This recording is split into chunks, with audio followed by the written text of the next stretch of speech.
오늘 주시는 하나님 말씀 요한복음 13장 36절에서 14장 7절까지 말씀입니다. 우리 한 절씩 교독하겠습니다.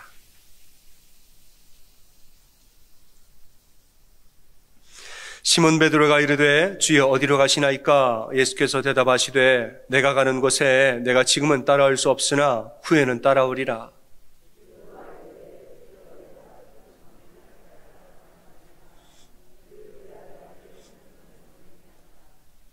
예수께서 대답하시되 내가 나를 위하여 내 목숨을 버리겠느냐? 내가 진실로 진실로 내게 이르노니 닭 울기 전에 내가 3번 나를 부인하리라.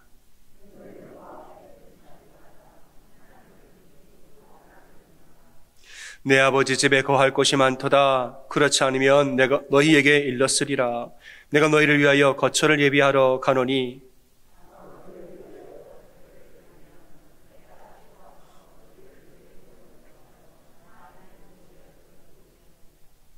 내가 어디로 가는지 그 길을 너희가 아느니라.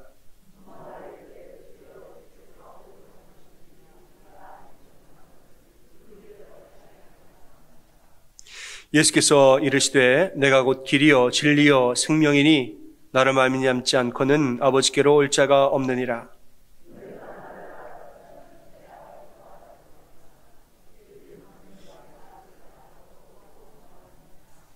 아멘. 할렐루야. 아멘. 우리 전우자으로 서로 인사하십니다. 우리 찬송 함께 나눈 것처럼 주님은 나의 산성이십니다. 이렇게 인사하시겠습니다. 주님은 나의 산성이십니다.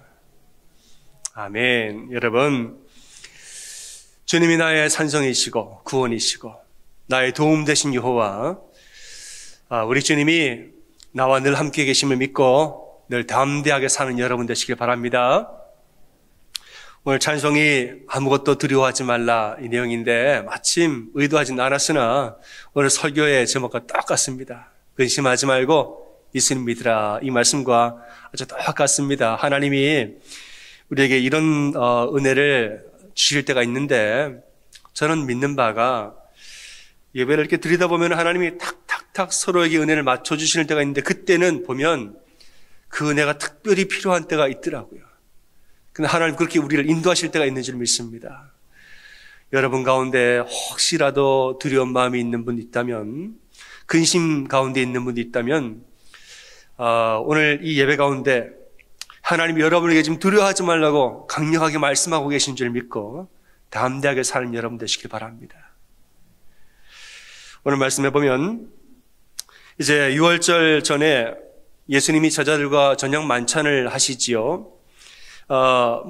이제 맛있게 식사를 하시고 또 발도 다 씻겨주시고 참 좋았습니다. 근데 식사가 끝난 후에 예수님이 심상치 않은 말씀을 하기 시작하십니다. 너희 중에 하나가 나를 파는 자가 있으리라 그랬더니 가룟 유다가 밖으로 나갔습니다. 이게 뭔가? 또 예수님 하시는 말씀이 내가 잠시 너희를 떠날 것인데 너희가 나를 따라올 수 없으리라. 베드로가 말하죠. 왜요? 저는 따라가겠습니다. 내가 따라오고 싶어도 너는 지금 못 따라온다. 베드로 또 말하지요. 주여, 주를 위해서 내가 목숨을 버릴 준비가 다 되어 있습니다. 나는 목숨을 걸고라도 따라가겠나이다 했더니 예수님이 네가 닭 울기 전에 3번 나를 부인하리라. 제자를 다니는 데서 이런 말씀을 했단 말이죠. 막 심상치 않은 말씀을 예수님 하시니까 이런 말을 듣는 제자들 마음에 근심이 생겼습니다. 이게 뭐지? 이미 예루살렘에 들어왔는데, 이미 예루살렘에 와서 명절이 되었는데 이게 지금 무슨 의미고 무슨 이야기일까? 예수님이 그 마음을 아시고 오늘 14장 1절에 말씀하십니다. 너희는 마음에 근심하지 말아라. 하나님을 믿으니 또 나를 믿으라. 말씀하셨다는 거죠. 예수님 조금 전까지 근심되는 이야기를 한참 해놓고 누가 떠나리라, 배신하리라, 부인하리라 얘기해놓고 그리고 갑자기 근심하지 말라고 근심하는 얘기를 꺼내놓고 근심하지 말라는 게 말이 안 되죠. 예수님은 우리가 근심하지 않아도 되는 이유까지 말씀해 알려주고 계십니다. 이렇게 말하죠. 하나님을 믿으니 또 나를 믿으라 이렇게 말했어요. 이 말을 순서를 바꿔서 보면 뜻이 더 명확해지지요. 하나님을 믿으니 또 나를 믿으라. 그러면 너희는 근심하지 말라. 이렇게 말했어요. 하나님을 믿는다면 나를 믿고, 나를 믿는다면 너희는 근심하지 말라고 이렇게 말하는 의미가 있다는 거예요. 그럼 예수님이 어떠함을 믿으라는 말인가? 6절에서는 내가 곧 길이요 진리요 생명이라고 그랬어요.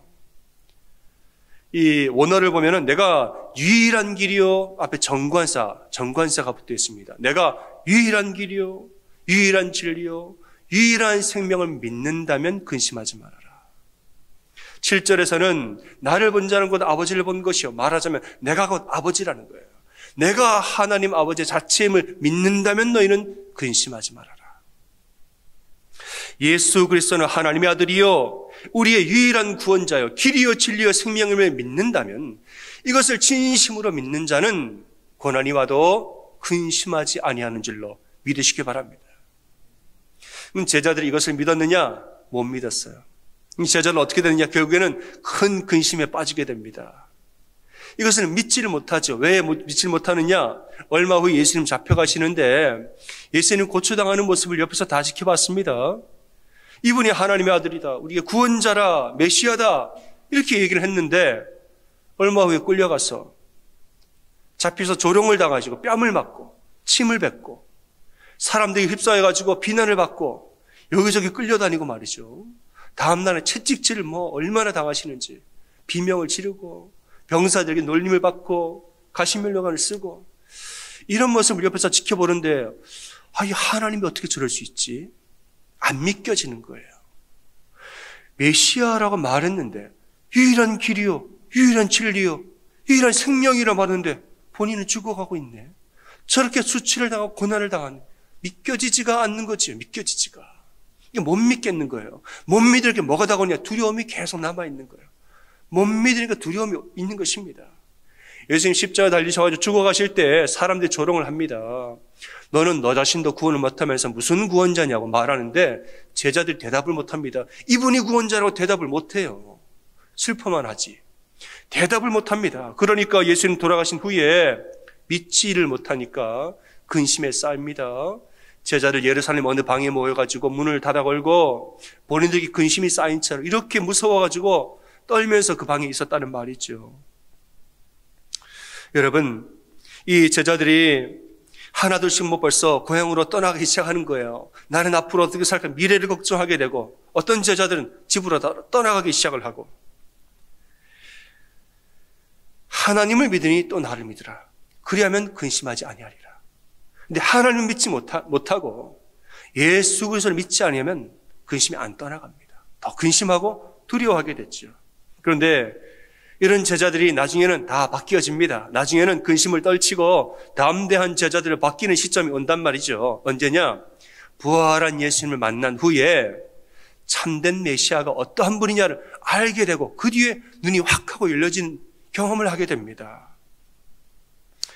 그들이 생각하기를, 아니 메시아는 승리의 메시아여야지, 우리를 구원해줄 왕 같은 메시아지, 왜 죽었느냐는 거예요. 죽었으니까 메시아가 아니다. 근데 부활한 예수님 나오셔가지고 제자들에게 설명을 다 해주셨다는 거예요. 모세의 이야기와 구약의 선지자들 이야기를 다 풀어서 이야기를 하시는데 이렇게 말하죠. 너희는 예수가 죽었으니까 메시아가 아니라고 생각하지?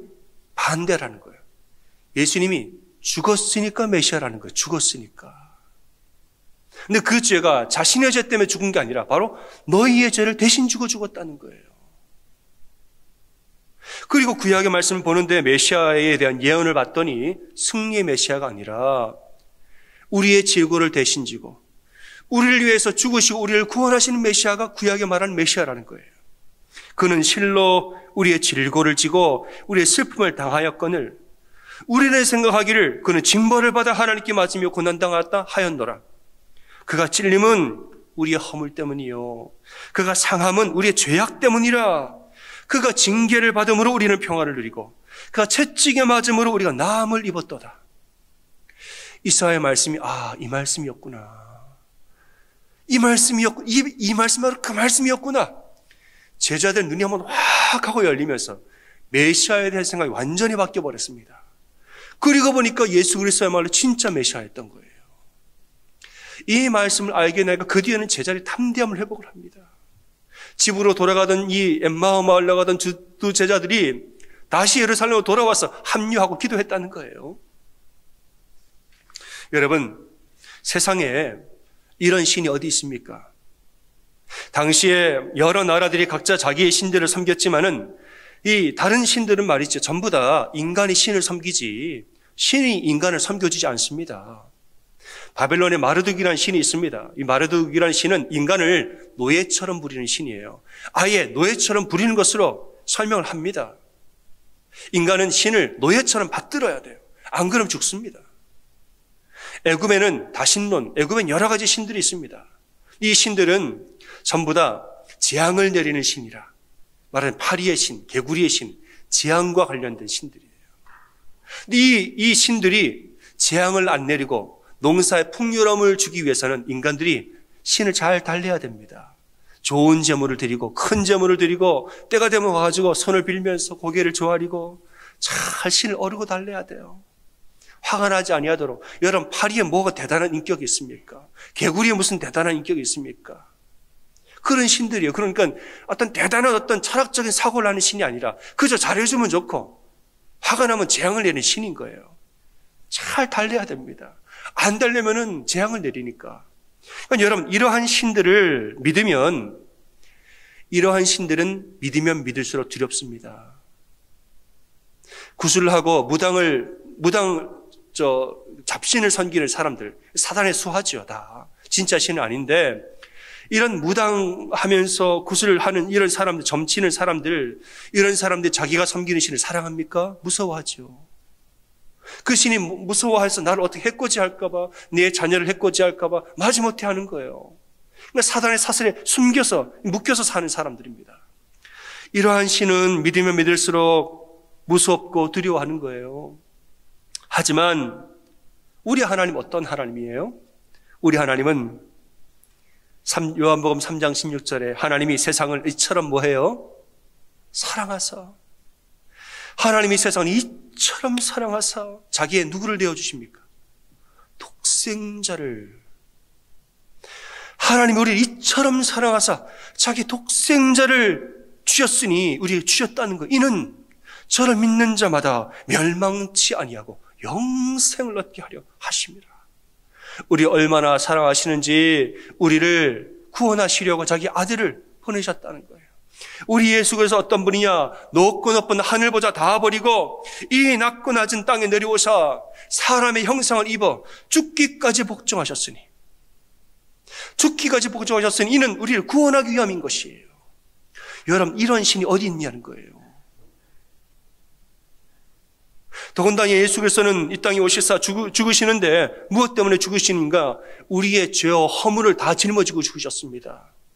인간의 지저분한 모습과 인간의 죄된 모습, 이것을 다 본인이 감당하고 다 내가 책임지겠다고 이렇게 대신 감당하고 죽으심으로 우리를 구원하셨다는 거예요. 이런 신이 어디 있습니까? 이런 하나님, 이런 참된 하나님을 믿으면 믿을수록 두려움이 물러가고 담대함이 오는 줄로 믿으시기 바랍니다. 여러분, 우리가 믿는 하나님이 참된 하나님이요, 우리가 믿는 예수께서 참된 진리요 생명입니다.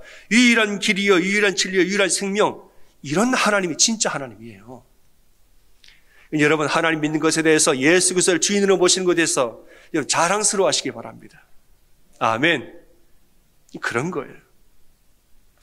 제자들이 이 복음을 깨닫고 나니까 담대함을 회복을 했습니다. 처음에 예수님 돌아가셨을 때는 무서워가지고 덜덜 떨었는데 이제는 부활한 예수님 만나고 예수님 하늘로 승천하셨단 말이죠. 그리고 본인들만 다시 남겨졌습니다. 그런데 두려워하지 않아요.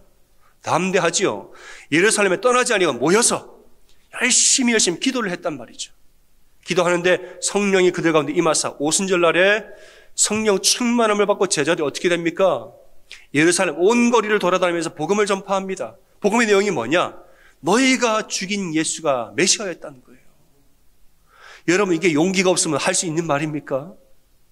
얼마 전에 너희가 죽였던 예수가 하나님이 보내신 그리스도여 메시아의 구원자였다고 선포를 하고 다닌 거예요.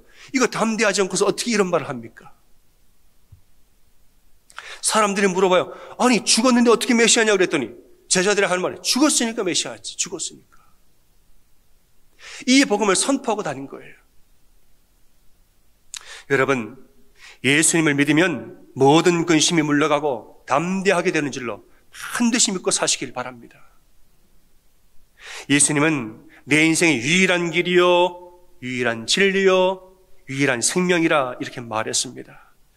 이 말씀을 제가 세 가지 좀 더 자세하게 좀 알아보고자 합니다. 예수님은 먼저 우리 인생의 유일한 길 되십니다. 우리 함께 선포합니다. 예수님은 내 인생의 길이 되신다. 우리 예수님은 예수님은 내 인생의 길이다. 이렇게 한번 선포해 보겠습니다. 시작. 예수님은 내 인생의 길이다. 아멘.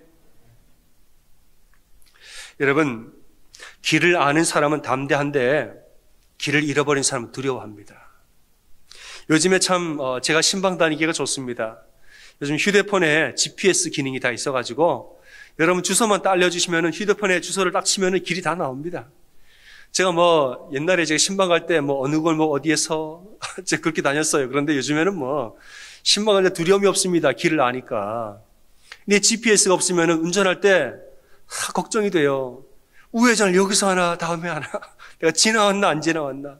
고속도로가 한꺼번에 두세 개로 갈라질 때는 다 걱정이 되잖아요. 그 걱정이 없습니다. 길을 아니까 그런 거예요. 제가 어렸을 적 제 친구들 이야기입니다. 제가 살던 고향은 강원도에 이 동해 바다가 있어서 앞에는 바다가 있고 뒤에는 태백산맥이 있었습니다. 여름에 수영하고 겨울엔 등산 가는 거예요. 그렇게 살았습니다. 재밌었어요. 어느 한 겨울에 친구들이 고등학생 친구들이 눈 덮인 산에 등산을 갔습니다. 근데 이 친구들이 산을 잘 타는 친구들이고 이 산도 여러 번 벌써 올라갔던 산입니다. 그런데 갔다 와서 하는 말이 우리 어제 죽을 뻔했다는 거예요. 조난당할 뻔했대요. 얘기를 들어봤더니 잘 아는 산인데도 올라가다가 눈이 덮여가지고 눈이 덮이니까 풍경이 똑같잖아. 여기도 똑같고 저기도 똑같고 올라갔던 잘 올라갔는데 내려올 때 순간 길을 잃어버려가지고 잠깐 실수를 잃어버려가지고 길을 완전히 잃어버렸다는 거예요. 여러분, 한겨울에 눈을 잃어버리면은 길을 한번 잘못 들기 시작하면요 눈밭을 헤쳐가면서 길을 만들어야 됩니다. 방향을 딱 보고 이 눈밭을 헤쳐가면서 길을 만들어 가야 되는 거예요. 근데 앞서가는 친구가 몇 시간 동안 길을 만들어 가는데 계속 찾아도 못 찾겠는 거예요. 근데 벌써 해가 떨어져가지고 해가 지고 있더라는 거예요. 그때부터는 막 정신이 나가가지고 두려움이 휩싸여가지고 마치 정신 나간 사람 막 사관처럼 그냥 막 눈길을 헤쳐가는데 너무나 다행히 천만다행으로 길을 찾았어요. 조난을 당할 뻔했는데 무서워가지고 막 찾다 하다가 결국에는 길을 딱 찾았단 말이에요. 이 친구가 너무 기뻐가지고 뭐라는 줄 아세요? 길을 딱 보자마자 찾았다 하고 소리를 치고 그 자리에 쓰러졌다고 그래요. 살아난 거, 죽다가 살아난 거예요. 고등학생들이 너무너무 무섭다가 길을 찾아가지고 찾았다 하고 소리를 치고 그 자리에 쓰러졌다고 그래요. 여러분, 이것이 길을 찾은 자의 기쁨인 줄로 믿으시기 바랍니다. 이게 바로 길을 찾은 자의 기쁨이에요. 우리 인생이라는 시간은 정해져 있습니다. 무한하지 않아요. 이 땅에서 인생은 정해져 있는데 세월은 흘러가고 인생의 마지막은 다가오는데 여전히 길을 못 찾은 사람은 걱정을 합니다. 고난이 다가올 때 이 고난을 어떻게 해야 할지를 모르는 사람, 길을 못 찾은 거야 아직까지. 내가 어디로 가야 할지, 어떻게 살아야 할지, 어떤 마음으로 살아야 하는가, 행복이 어떤 길인가를 모르는 사람. 벌써 난 이 세월을 살아왔는데 아직까지 난 행복이 뭔지를 몰라요. 고난을 어떻게 이겨야 할지는 몰라요. 길을 모르는 사람이에요. 답답한 거죠. 늘 두렵고 근심과 초조함이 있는 것입니다. 반면에 우리 예수 그리스도를 믿는 사람은 길을 압니까 모릅니까? 예수님을 믿는 사람은 길을 아는 사람들이에요. 기도의 능력을 믿는 사람은 여러분 인생에 큰 복을 받은 사람이에요. 왜냐? 고난이 왔을 때 뭘 해야 될지 알기 때문에, 열쇠를 알고 길을 알기 때문에 이 사람은 큰 복을 받은 사람입니다. 하나님의 역사를 믿는 사람은 참으로 인생에 큰 복을 받은 사람이에요. 고난이 왔을 때 누구를 바라봐야 할지 알고 어디로 가야 할지 알기 때문에 그 사람은 복 받은 사람입니다. 아무것도 염려하지 말고 오직 모든 일에 기도와 간구로 너희 구할 것을 감사함으로 하나님께 아뢰라. 그러면 모든 지각에 뛰어난 하나님의 평강이 그리스도 예수 안에서 너희의 마음과 생각을 지키십니까? 안 지키십니까? 반드시 지키시리라. 이 말씀을 믿기 때문에, 내 인생의 길을 알기 때문에 이 사람은 사망의 음침한 골짜기를 지날지라도 해를 두려워하지 아니하는 거예요. 해가 없다는 것이 아니에요. 해는 있습니다. 어려움은 와요. 그러나 두려워하지 않는다는 거예요. 방법을 아니까. 너는 너희의 명철을 의지하지 말라. 너희 명철을 의지하지 말고 나를 믿으라. 그러면 내가 너의 길을 인도하리라. 이 말씀을 믿는 사람은 인생의 길을 아는 사람입니다. 이게 바로 길을 찾은 자의 기쁨이에요. 이러니까 하나님을 믿으니 곧 나를 믿으라. 그래야만 우리의 근심이 물러가는 줄로 믿으시기 바랍니다. 두 번째로 예수님 우리 인생의 진리입니다. 함께 고백하겠습니다. 예수님은 내 인생의 진리입니다. 시작. 예수님은 내 인생의 진리입니다. 여러분, 진리의 반대는 거짓입니다. 거짓으로 채워진 인생은 공허합니다. 거짓으로 화려하게 이쁘게 채워진 인생은 겉으로 보기에는 좋아 보여도 언젠가는 무너집니다. 왜냐? 거짓은 사라지기 때문에 그래요. 아무리 아름다워도 시간이 지나면 거짓말은 다 사라집니다. 하지만은 진리로 채워진 인생은 당당하고 담대합니다. 알차요. 마음이 단단하고 튼튼합니다. 왜냐? 진짜를 가졌기 때문에 그런 거예요. 거짓은 절대로 진리를 이길 수 없습니다. 아멘. 반대로 진리는 반드시 승리합니다. 맞습니까? 그래서 진리 대신 예수님 아는 사람은 그렇게 좋은 거예요. 존 나이스비트라는 학자가 있습니다. 이 학자가 하이테크, 하이터치라는 책을 썼는데 참 의미심장한 내용이었습니다. 하이테크는 하이테크놀로지, 하이터치는 하이터치, 우리를 터치한다는 거예요. 이제 우리가 세월이 지나면서 기술이 발전하고 유전자 공학이라든가 인공지능 등등의 최첨단 기술이 하이테크놀로지가 점점 발달하고 있는 시대를 살고 있죠. 이 나이스비트는 이런 하이테크놀로지가 발달할수록 이상하게 사람의 내면은 점점 공허해진다라고 말해요. 말하자면 여러분 핸드폰, 스마트폰 점점 발전하고 있죠.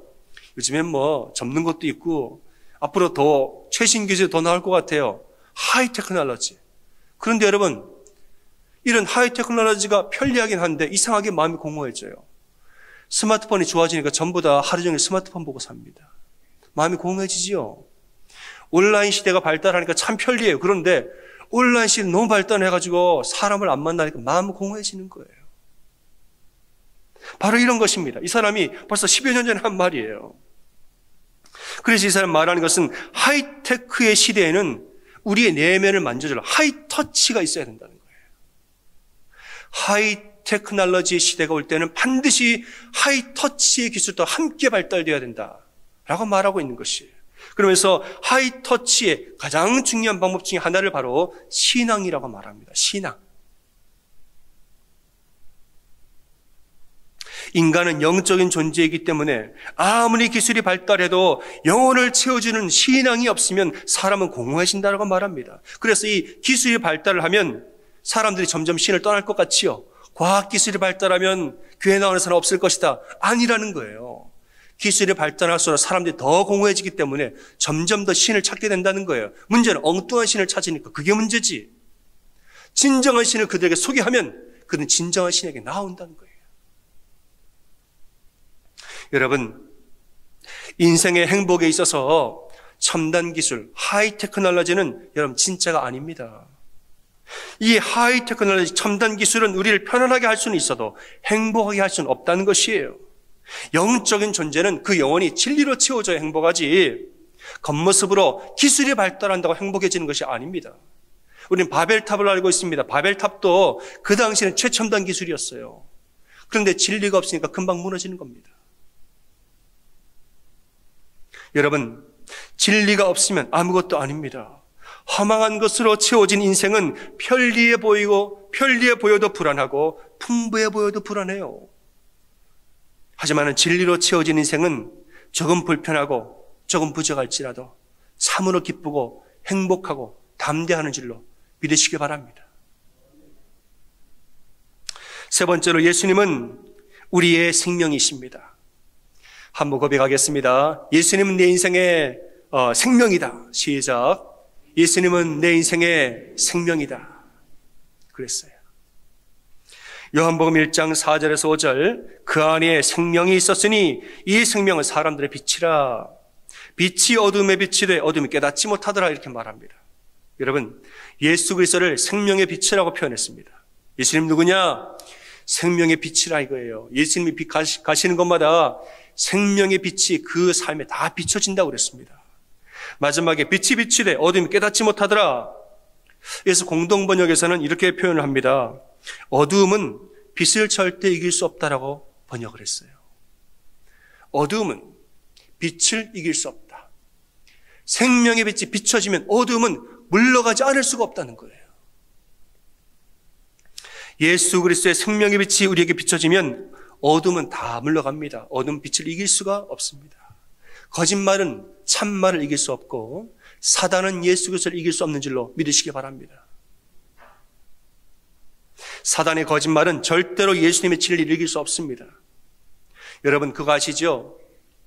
멀쩡한 사람을 어느 공터에다 데려다 놓고 이 눈가리개를 합니다. 안대라든가 이런 걸 눈을 딱 가려요. 그러면 어둠에 가둬놓은 거죠. 그리고 앞으로 걸어가라 해보면 이 사람이 어떻게 갈까요? 아주 조심조심 가는 거예요. 주변에 공터인데 아무것도 없는 거 알아요.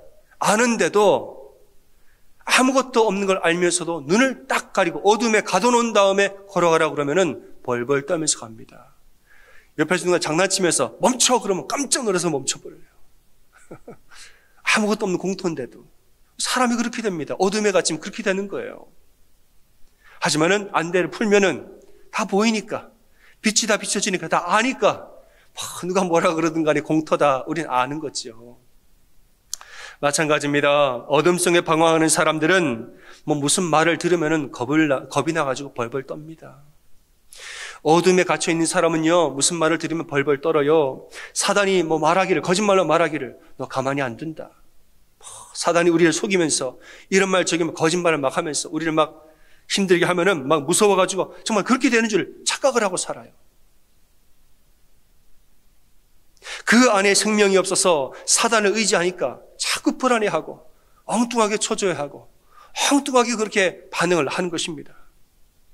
하지만은 예수님을 만나서 예수님의 생명의 빛이 우리에게 비춰져서 모든 것을 밝히 알게 되어지면, 우리 영혼에 예수 그리스도의 생명의 빛이 비춰지면은 모든 것을 밝히 보게 되어지는 것이에요. 그 뒤에는 사단이 뭐라고 말해도 하나도 안 속습니다. 우리에게는 뭐가 있으니까요? 하나님의 진리에 무엇이 있습니까? 말씀이 있으니까. 하나님 말씀이 성경에 다 나와 있는데 이 말씀 보면 되지. 뭐하러 사단의 말을 듣습니까? 진리의 말씀이 내 안에 있는데 뭐하러 사단의 말을 듣습니까? 생명의 빛이 내 안에 비춰지니까, 말씀의 빛이 내 안에 조명되어지니까, 한번 이 빛이 내 안에 비춰지니까 어둠은 빛을 절대로 못 이깁니다. 사단의 거짓말은 다 물러가고 우리 안에 말씀이 들어오니까 담대함 회복이 되는 줄로 믿으시기 바랍니다. 사랑하는 여러분, 오늘 예수님의 말씀을 함께 알아봤습니다. 너희는 마음에 근심하지 말라. 하나님을 믿으니 또 나를 믿으라 이랬습니다. 예수님 믿는 사람은 근심하지 않습니다.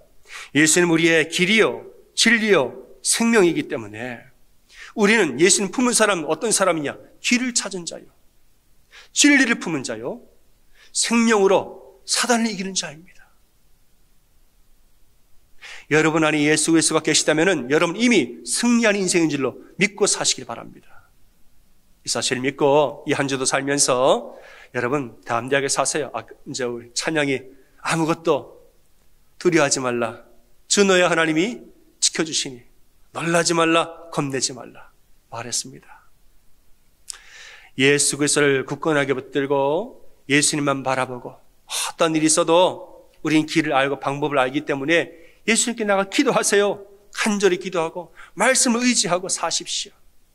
그래서 여러분 이 한 주도 승리하고 담대하게 사는 여러분 다 되시기를 주님의 이름으로 축원합니다. 아멘. 옆에 분들에게 그렇게 고백하겠습니다. 예수의 능력으로 담대하게 삽시다. 이렇게 인사하겠습니다. 예수의 능력으로 담대하게 삽시다. 아멘.